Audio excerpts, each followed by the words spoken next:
Hello, I'm Neil Albert Grauer, a senior writer in the Johns Hopkins Medicine Office of Marketing and Communications.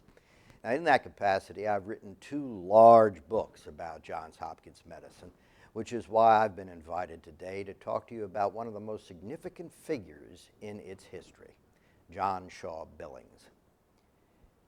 Now, here at Hopkins, we often refer to the Big Four, the founding physicians of the hospital and School of Medicine faculty: William Henry Welsh, William Stewart Halsted, Sir William Osler, and Howard Atwood Kelly.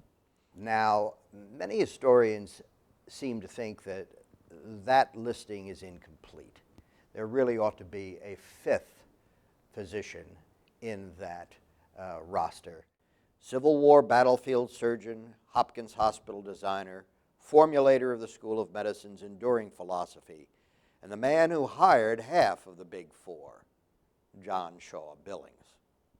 Billings had a fascinating, multifaceted career and excelled at everything he did, including some of the largest, most daunting undertakings you can imagine.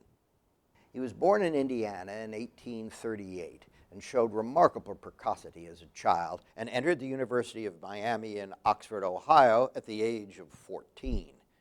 He graduated in 1857 and then entered the Medical College of Ohio in 1858, obtaining his degree in 2 years. He promptly was hired as a teacher of anatomy and opened a private surgical practice. Billings actually thought that the medical curriculum he'd studied was inadequate, so he established for himself a rigorous regimen of subsequent study, which ultimately would have a profound effect on the curriculum at Johns Hopkins. When the Civil War erupted in 1861, Billings volunteered for the Union Army Medical Corps. There he got his first taste of hospital design and management, and under harrowing conditions served as a surgeon on the bloody battlefields of Chancellorsville and Gettysburg, often operating on wounded soldiers continuously for 24 hours. Toward the end of the Civil War, Billings was transferred to the office of the Surgeon General in Washington. He worked there for 30 years.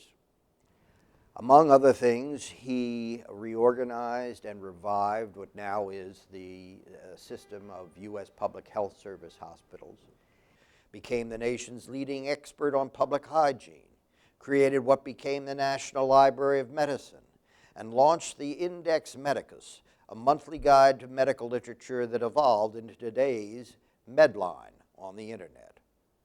He also headed the U.S. Census Bureau's Division of Vital Statistics, in the process fostering creation of the punch card tabulation system.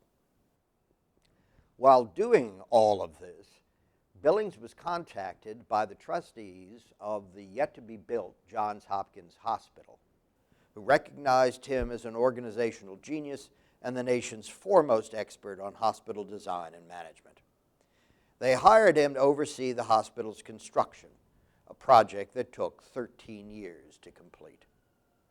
In preparing the design for the Johns Hopkins Hospital, Billings consulted many people, including the legendary British nurse Florence Nightingale. He sent her preliminary plans for the hospital, and she replied with a 12-page letter of recommendations, all of which he assured her he would adopt. The exterior of the Johns Hopkins Hospital, as well as its interior, were designed by a Boston architectural firm. But everything inside, from the operating rooms to the wards, were built to Billings' rigid specifications. The dome atop what now is called the Billings Building, in which we're sitting today, has remained, since its opening in 1889, a beacon of hope into Baltimore. The Hopkins Hospital's trustees and the university's president, Daniel Coyd Gilman, relied heavily on Billings' judgment. He was asked to find the finest young physicians to head the hospital and School of Medicine. Among those whom he recruited were William Henry Welsh and William Osler, two of the Big Four.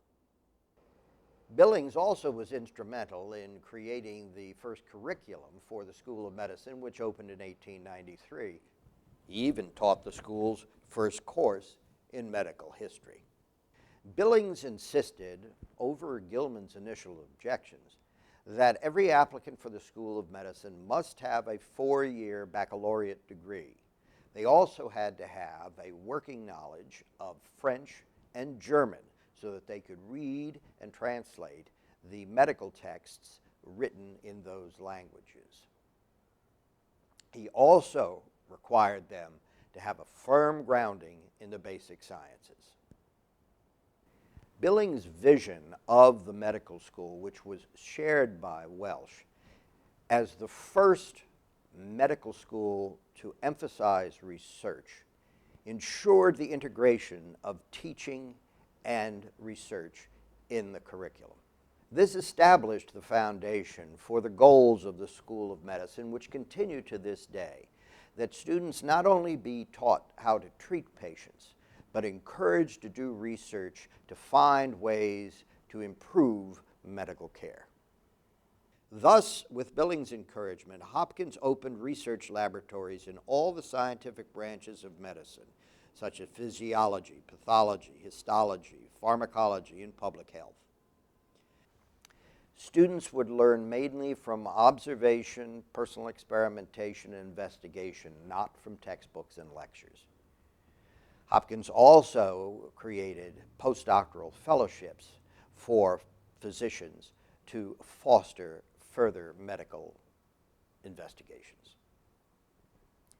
When the Hopkins Hospital opened in May 1889, and with the dedication ceremony occurring in the rotunda beneath the dome in this building, the main speakers were Gilman and Billings.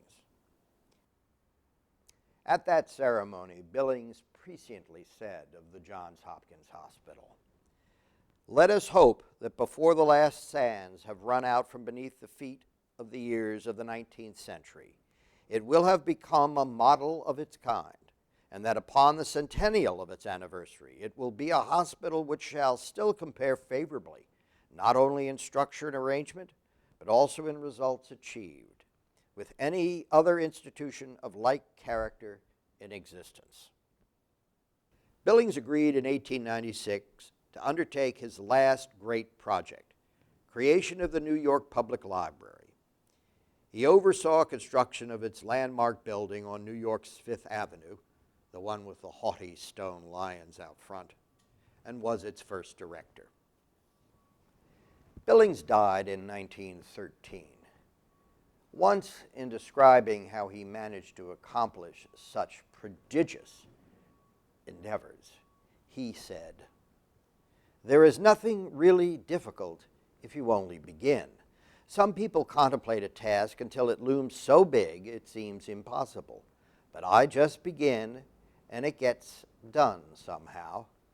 There would be no Coral Islands if the first bug sat down and began to wonder how the job was to be done."